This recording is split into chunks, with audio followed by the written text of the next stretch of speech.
പല ആളുകളും പല ഇഷ്യൂസ് ക്രിയേറ്റ് ചെയ്യുമ്പോൾ അവർക്കത് സക്സസ് ആവാനും ഈ പറഞ്ഞ സബ്സ്ക്രൈബേഴ്സ് കൂടാനും പേയ്മെന്റ് കൂടാനും ആണെന്ന് നമ്മൾ കണ്ടുകൊണ്ടിരിക്കാറുണ്ട്.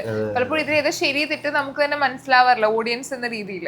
സോ അത് ക്രിയേറ്റ് ചെയ്ത രീതിയിൽ ഇഷ്യൂസ് ആണ് എന്ന രീതിയിൽ വരെ കമന്റ്സ് വന്നിട്ടുണ്ടായിരുന്നു. അല്ല സംഭവം എന്ന് വെച്ച് കഴിഞ്ഞാല് അത് അൺഫോർച്ചുനേറ്റ്ലി ഞാൻ പറഞ്ഞല്ലോ, അവരങ്ങോട്ടും ഇങ്ങോട്ടും രണ്ടാളും വന്ന ചെറിയൊരു പ്രശ്നം മാത്രമായിരുന്നു. അത് പിന്നെ ഒരു സൈഡിൽ നിന്ന് യൂട്യൂബിൽ വന്ന് സംസാരിച്ചു. അപ്പോൾ നമ്മുടെ സൈഡിൽ നിന്ന് അങ്ങോട്ട് സംസാരിച്ചു, അതിന്റെ റിപ്ലൈ എന്നുള്ള രീതിക്ക് അപ്പോൾ അങ്ങനെ വന്നതാണ്. പക്ഷെ ഞങ്ങൾ അതിനെ പറ്റിയിട്ട് നമ്മൾ ഒറ്റ വീഡിയോ ഞാൻ ചെയ്തിട്ടുണ്ടായിരുന്നുള്ളൂ, മറുപടി എന്നുള്ള രീതിക്ക് മാത്രമേ വീഡിയോ ചെയ്തിട്ടുണ്ടായിരുന്നുള്ളൂ. പിന്നെ അതിനെ കുറിച്ച് മുമ്പോട്ട് പോകാനും താല്പര്യം ഉണ്ടായിരുന്നില്ല, നമ്മളങ്ങനെ ചെയ്തുമില്ല.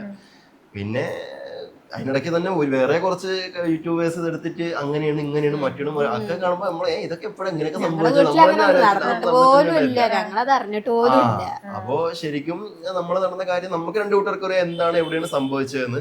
പിന്നെ അതില് പിന്നെ ആളുടെ ബ്രദർ നൗഫൽ ഇടപെട്ടിട്ട് കാര്യങ്ങൾ അങ്ങോട്ടും ഇങ്ങോട്ടും പോയി കണ്ടു, സംസാരിച്ചു, അവരവിടെ പോയി ഒക്കെ സോൾവ് ചെയ്തു. പിന്നെ അതിനുശേഷം നമ്മള് നേരിട്ട് മീറ്റ് ചെയ്തിട്ടുണ്ടായിരുന്നു. ഉമ്മമാരും ഉമ്മറയ്ക്ക് പോകുന്ന സമയത്ത് അവര് പിന്നെ രണ്ടാളും വന്നു, നമ്മൾ സംസാരിച്ചു, കുഴപ്പമൊന്നുമില്ല, കുഴപ്പമൊന്നുമില്ല, അടിപൊളിയാണ്.